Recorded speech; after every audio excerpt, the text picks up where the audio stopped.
আসসালামু আলাইকুম রহমতুল্লাহ। বন্ধুরা, একটা বিশেষ কারণে বিশেষ খুশির খবর নিয়ে আপনাদের সামনে হাজির হয়েছে। তা হচ্ছে ইরানে আমেরিকার পতন অতি দ্রুত হবে এবং তা আসলে অলরেডি আমরা শুনতে পাচ্ছি, দেখতে পাচ্ছি।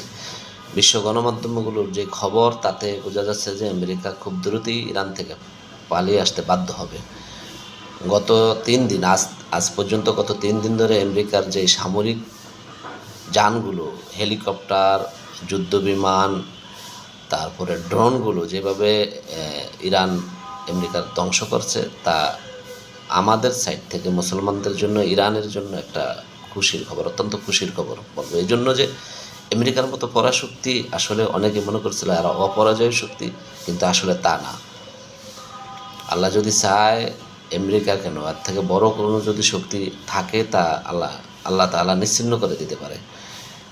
এই জন্য সবাই দোয়া করবেন যত আমেরিকা দ্রুত তাদের এই দানবীয় শক্তির পতন যাতে আমরা ইরানের মাধ্যমে, ইরানের মাটিতে হয়, এই দোয়া সবাই করবেন।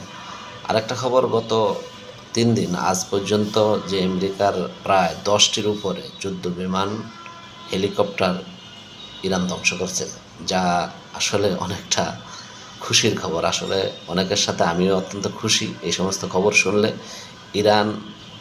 ইরানের মাটিতে ইসরায়েল আমেরিকার পতন হবে, এটা আসলে অনেকের মতো আমারও চাওয়া। অনেকে হয়তো এটা চাচ্ছেনও।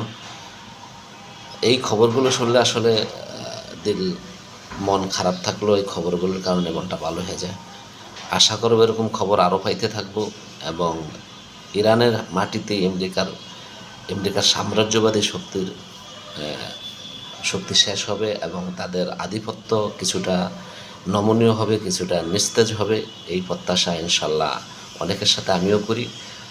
আশা করব ইনশাল্লাহ তাদের পতন খুব দ্রুতই হবে, যাতে কমপক্ষে বিশ্ব মুসলিম, বিশ্ব মানবতা তাদের হাত থেকে কিছু বছর যাতে মানুষ শান্তিতে থাকে, আরামে থাকতে পারে, এই প্রত্যাশা।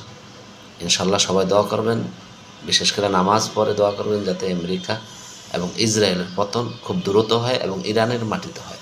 তাহলে তাদের দর্পচূর্ণ ইনশাল্লাহ হবেই হবে। ধন্যবাদ সবাইকে। আসসালামু আলাইকুম রহমতুল্লাহ।